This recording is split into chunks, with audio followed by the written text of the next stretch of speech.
Olá, queridos amigos, sejam muito bem-vindos aqui no nosso canal Rasgando o Véu. Para quem não me conhece ainda, eu sou a Cláudia Barros e hoje nós vamos falar sobre o livro de Judas. Como os anjos caídos perderam a sua morada, deixaram a sua morada, como esse livro de Judas diz que esses anjos estão presos no abismo ou nas trevas, né? Em algumas traduções. Como esses anjos, outrora do Senhor, foram parar nesse abismo. Como os anjos caídos deixaram a sua morada. Como os anjos caídos, eles foram habitar ali no abismo, como diz o livro de Judas. Esse é o assunto do nosso vídeo de hoje. Queridos amigos, vamos prestar muita atenção nesse assunto, porque esse assunto está conectado com o fim dos tempos.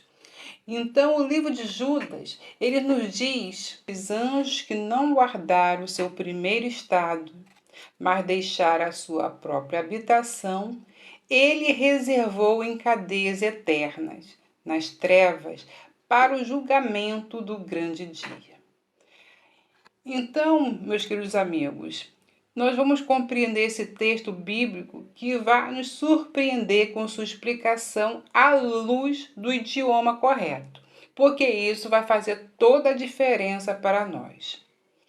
O texto, ele destaca um grupo de anjos que não guardaram o seu primeiro estado e deixaram a sua própria habitação, e por isso serão julgados no final dos tempos. Queridos irmãos, e como nós estávamos no livro de Gênesis, já analisando as várias passagens nos vídeos passados, você já sabe que os anjos existem antes do primeiro homem, Adão, né? E logo esses anjos são pré-adâmicos. E assim nós entendemos que quando Judas diz que não guardar o estado original, o que quer dizer? Ele está falando da origem da criação dos anjos, lembrando que isso se deu antes da fundação do mundo. E lá em Jó diz que quando Deus fundava a terra, os anjos de Deus rejubilavam, ou então, queremos dizer, que estavam criados. Porém, meus queridos amigos, algo aconteceu com esse grupo de anjos. Quando abandonam o estado em que foram criados por Deus. Algo vai acontecer com esses seres celestiais. A Bíblia diz aqui em Judas que eles deixaram a sua própria habitação. Queridos irmãos, peço atenção à explicação a seguir. A palavra usada no nosso texto para habitação é o termo grego oikterion. Por que eu uso essa palavra? Para que você entenda que isso significa moradia, habitação e domicílio no grego. E o mais importante que temos que salientar aqui é que esse termo grego, ele só é usado 2 vezes na Bíblia. E quando nós pesquisamos, só há 2 lugares. E a tradução que nós temos da versão King James, eles estão em 2 textos, que é o nosso Judas 1,6 no Coríntios 5,2. Nós teremos a mesma pronúncia, o mesmo termo, oikterion. Olha o que eu vou deixar bem explicado aqui.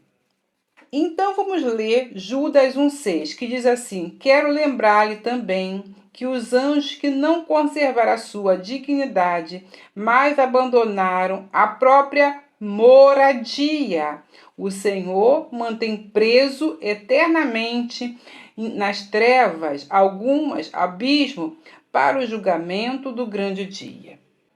E quando vamos para a segunda carta de Coríntios 5,2, descreve assim, amigos: porque nisto gememos, desejando sinceramente ser revestido da nossa casa, que é o do céu. Percebemos que corpo aqui é interpretado como morada. Oiketerion é um termo que aponta para um corpo celestial, corpo que esperamos receber na ressurreição, seremos revestidos dele. Essa expressão nos mostra o corpo celeste que os anjos caídos abandonaram para uma experiência diferente. Então, essa palavra moradia, ela também pode ser substituída por corpo.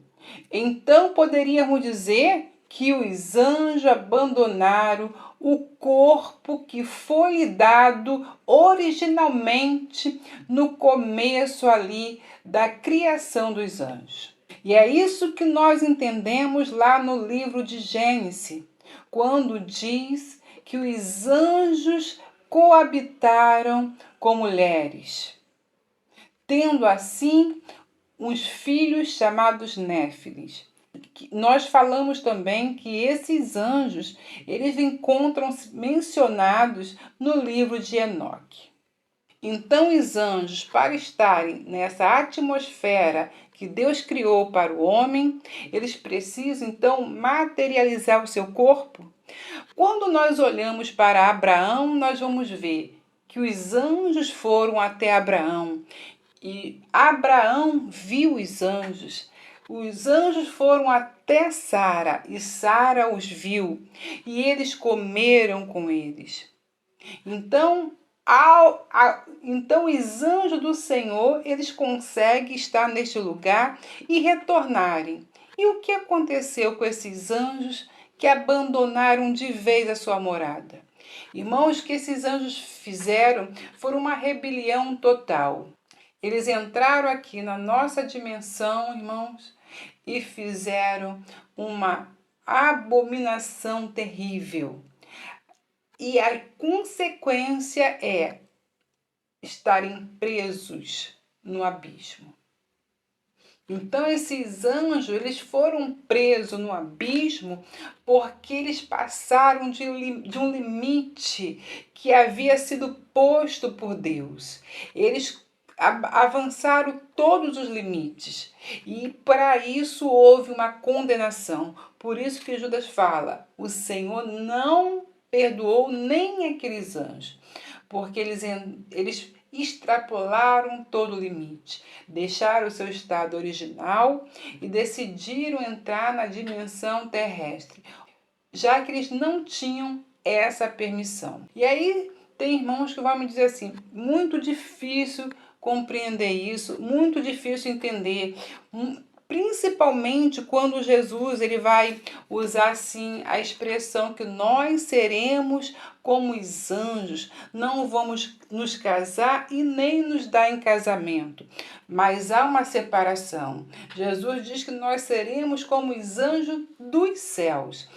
Os anjos dos céus são os anjos que permaneceram na sua originalidade, que não abandonaram o seu estado original, que não abandonaram a sua moradia.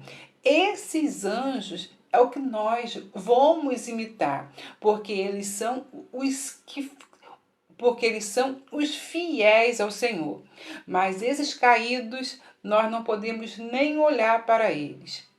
Porque eles fizeram aquilo que é abominável ao Senhor. E aí vocês podem falar assim, não, Cláudia, não tem condições, esses anjos não podiam entrar e se relacionar com mulheres.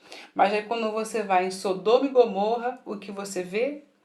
Os anjos entraram ali para salvar Ló e a sua família. E os homens daquela localidade queriam abusar daqueles anjos. Eles viram que eram os anjos. E como eles já tinham conhecimento, eles queriam abusar daqueles anjos. Mas os anjos os cegaram. E aí a gente vai ver o livro de Judas, quando termina de falar dos anjos caídos que estão em prisão, o que eles falam? No mesma mensagem de Sodoma e Gomorra. Sodoma e Gomorra, havendo entregue a fornicação com aqueles, e ido após outra carne, foram postos à pena de fogo eterno. A palavra carne aí é bazar. Então está dizendo que eles foram a outra carne. A palavra, a expressão vai certinha. Eles queriam outra carne. Eles foram a outra carne. E Paulo, ele fala que há um corpo celestial e há corpos terrenos. Então, o corpo celestial, ele tem que trilhar o seu caminho, como Deus criou. Então, o corpo celestial, ele tem a esfera que Deus preparou para ele. E o corpo terreno, aquilo que Deus preparou para ele aqui nessa terra. Então, a narrativa de Sodoma e Gomorra destaca o abandono da sua própria carne, indo após outra carne. Fica evidente que os homens daquela localidade não quiseram se relacionar com as filhas de Ló, mas desejaram os anjos para com eles manterem relações carnais, ou seja, homens terrenos com seres celestiais. E isso nos leva às mesmas práticas do passado ali de Gênesis 6. E a mesma prática do passado de Gênesis 6 volta a ocorrer em Sodoma e Gomorra. E o fim daquele lugar foi através de quê? Do fogo, já que o arco celeste foi o pacto de Deus com Moisés e tinha que ser com fogo, porque havia um pacto entre Deus e Moisés que ele não mandaria mais água. Então, aquele local foi exterminado mais uma vez pelo mesmo motivo, com o fogo. E aí, 1 Coríntios, eu vou ler para você a primeira carta de Coríntios 15, de 40 a 42, diz assim: há corpos celestes e corpo terrestre. As escrituras são claras quando falam que há duas naturezas de corpos, celeste e terrena. Então, quando os anjos lá de Gênesis deixa a sua morada, deixa o seu corpo e vem habitar na terra e se relaciona com as mulheres humanas, eles têm uma descendência chamada os Néfilis, os gigantes, que vão contaminar toda a terra, porque ali nós teremos um DNA, uma genética misturada. Nós vamos ver o hibridismo entrando ali em Gênesis 6. E é por causa disso que Deus traz sobre a terra o dilúvio, não por maldade, mas para preservar a raça humana. Porque da família de Noé, Deus vê que ainda há uma pureza no seu DNA. E ali Deus começa tudo de novo. Por isso que a Bíblia fala, assim como no dia, por isso que a Bíblia diz, assim como nos dias de Noé, será no fim dos tempos, porque o mundo estará da mesma maneira. A genética totalmente alterada. Por isso, queridos irmãos, cuide de ti, cuide do seu corpo, porque o seu DNA é onde está o nome do Altíssimo escrito. Espero que você tenha entendido essa palavra. Fique com ela até o próximo vídeo, se Deus quiser.